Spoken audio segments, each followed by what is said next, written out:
Let's go! We ready? Woo! Let's go, baby. Dummies for sports. Here we go.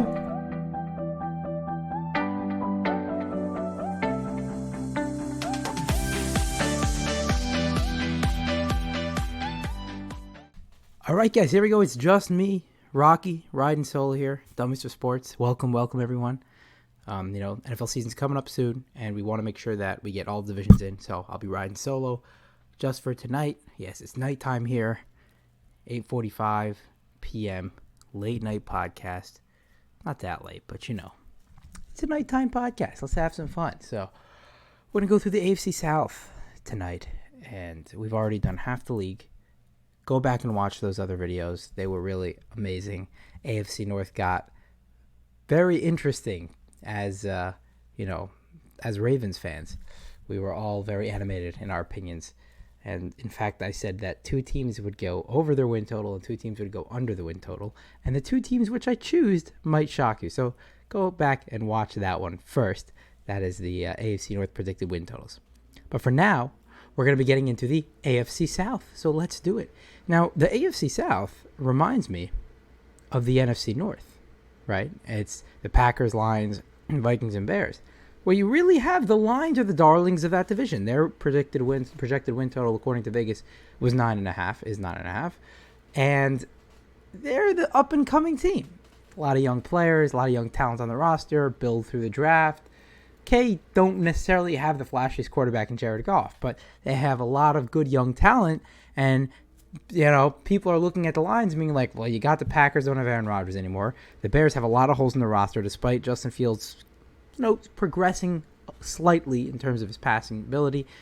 And the Vikings are just a wild card. You never know what the Vikings are going to do. This really is the Lions division for the taking. They're the only team you could really look at and say, there's a reason I would choose them to win this division.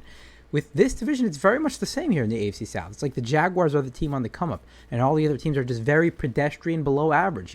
The Texans are in a very similar boat to the Bears. Yes, they've built through the draft. Yes, they've added talent. Yes, they still have some cornerstones on defense, but tons of holes in the roster. They just brought in a rookie quarterback. Tons of question marks there. So it can really go a lot of different directions. The Colts also have a young quarterback, really as do the Titans. So let's go through this. Let's get it. So let's start off with the Jacksonville Jaguars at 10, the darlings of the division. Big win total for the Jaguars. A team a few years ago that was, the laughing stock of the NFL, wearing those bags last week of the season against the Colts just a couple of years ago, although they won the game and knocked the Colts out of the playoffs. That was the famous Week 18 where the Raiders played the Chargers on Sunday Night Football. The Steelers got in. They almost didn't because of the tie. That was that week, if I remember correctly. And the Steelers needed the Colts to lose in order to make the playoffs.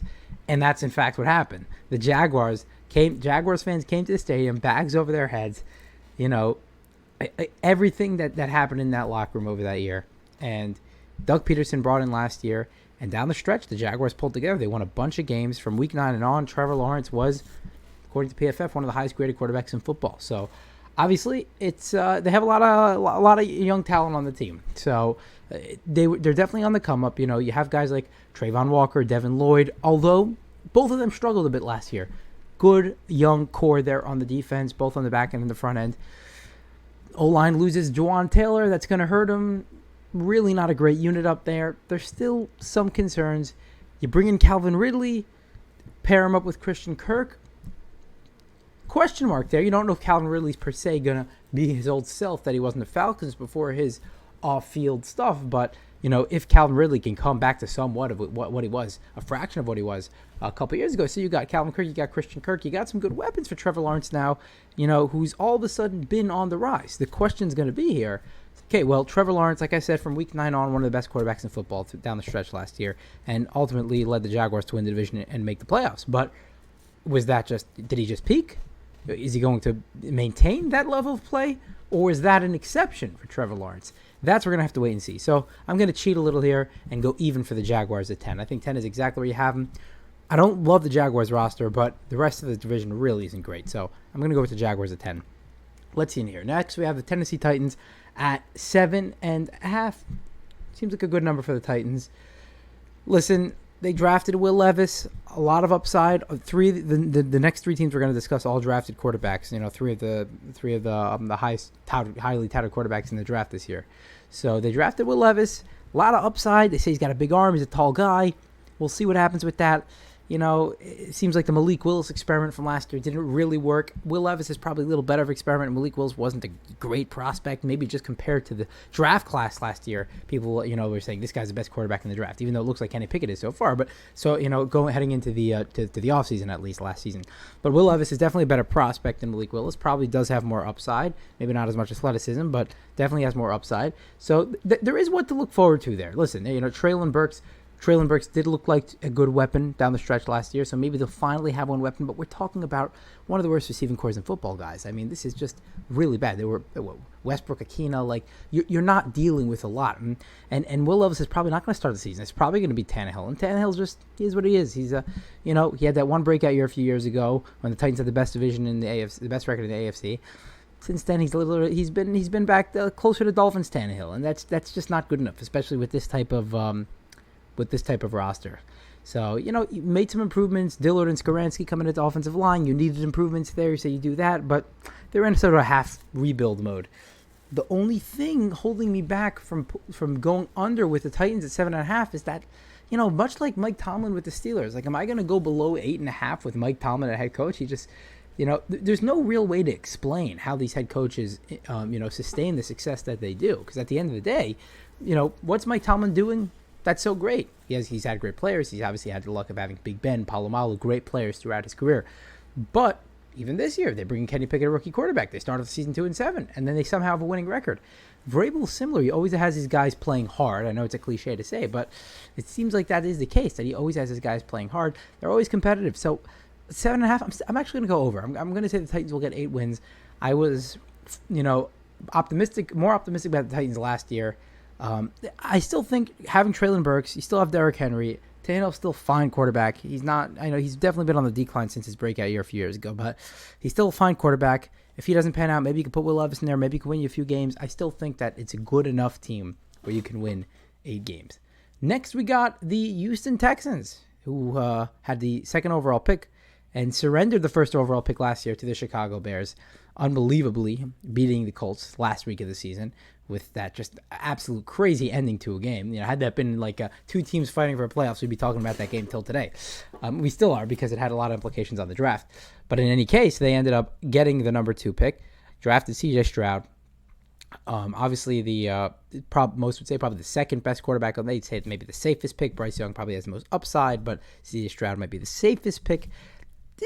The safest, that concerns me a little bit. I mean, there is something to picking the safest guy, but the last time I recall, at least, someone picking the safest quarterback in a good quarterback draft class was Sam Darnold, and that did not work out. People said, well, listen, he doesn't have the most upside. Even Josh Allen in that draft class, they said, had more upside, but, and they said Baker has more upside, but Sam Darnold's the safest, and he ended up not being very good. And, the Bills went for the upside in Josh Allen. The Ravens went for the upside in Lamar Jackson.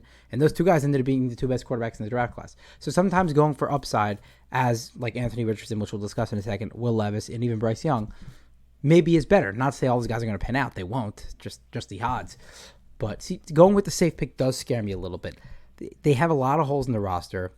Stingley did not perform as a rookie like we expected him to do. They bring in Will Anderson, traded a first and third for him. That's a lot. But he is a huge talent. They say best overall player in the draft heading into this draft. They were saying best overall player. Just you have a loaded quarterback class, so you don't want to pass up on Bryce Young. Potential, quarterbacks are at a premium in today's NFL. So you're gonna have to hope Stingley bounces back and really lives up to his potential. 3rd overall pick last year. Will Anderson, great talent. You have some cornerstones. There still really are a lot of holes on this roster. So C.J. Stroud. He's hooking up with the new offensive coordinator, Bobby Slowick. So we'll see. Maybe they can do something there in Houston. But 6.5, I'm going under. Too many holes in the roster. I'm going to go under there. And finally, let's go to the Indianapolis Colts. Also 6.5. 6.5, I believe. Let me just check here. 6.5 is a bunch of teams with 6.5. It's the second worst. The teams with a projected win total of 6.5 are the following: the Colts, the Commanders, the Rams, the Bucks, and the Texans. and the Cardinals, and those are our second to worst projected win totals. 5 teams with that projected win total, and the worst are the Cardinals at 4.5, which we'll get to soon, God willing. But so both the Texans and the Colts have the second worst projected win totals in the league. Listen, they had a good draft, shot for the upside, like we just discussed with Anthony Richardson. He's got incredible athleticism. He's got a great arm. He wasn't good in college. He just wasn't. So you're really banking on upside here. You really are, which is fine. Like I said, was Josh Allen great in college? No. He had a lot of upside throws, and the Bills took a shot at that. And you've seen teams do this. We'll take a shot at the upside, even if the floor is very low. And that might be the case with Anthony Richardson. But heck, do it. You're in a rebuild. You're banking on his upside. He's got a big-time arm. He's got great athleticism. A guy like that can potentially be a game breaker. He could also potentially bust, but I like it. I like taking a chance at 4 overall. As far as the rest of the roster is concerned, secondary isn't good. I mean, maybe Isaiah Rodgers, seventh rounder, had a breakout year last year. Is he going to repeat that? I don't know. A lot of holes in the secondary, a lot of holes in the front seven. Also, a team we're looking at a division that potentially has the most flawed rosters in football. Because even the best team in this division, which is the Jaguars, the only reason they're almost everyone's going to predict them to win this division is not because they have this great team. It's because compared to the rest of it, they have a good team. But a lot of flawed rosters here, really a lot of flawed rosters, and I don't think the Colts are an exception in this case. So I do think, in fact, that the Colts are going to go under 6.5. I'm looking at the Texans under 6.5, the Colts under 6.5, the Titans to get over 7.5, just because Vrabel keeps things exciting. But I don't think they'll make a serious playoff run, just because, this is one of the worst receiving corps in football. There's no question. And the Jaguars actually have a pretty good roster, but compared to the rest of the division, I think they should, they got the Texans and the Colts. They should win 3 out of 4 of those games and maybe win another against the Titans. They should be able to win 4 out of 6 games without being this spectacular team, right? Just because of the teams they're playing against. And if they can win 5 of the 6 in the division, they're halfway to 10 wins already. So I think the Jaguars can definitely get 10 wins this year. And yeah, my division, my prediction for the division winner is obviously the Jaguars. And I'll get the other guys' opinions on this, but I'm sure they'll agree with me on this. I have a little doubt that most people will agree with me on that.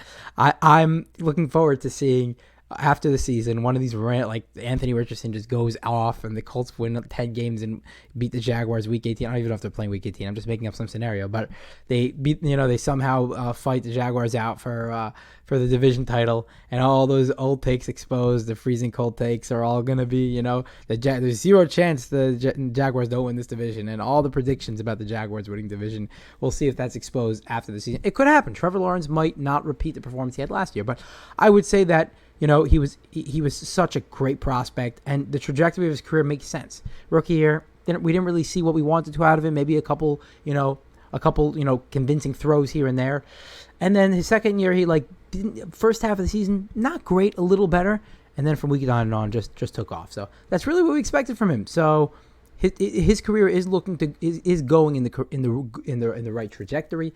So with that being said, I think the Jaguars will end up winning this division. All right, guys, thank you for hanging out with me. That's for the NFC South, for the AFC South. Those are the projected win totals. We'll see you next time.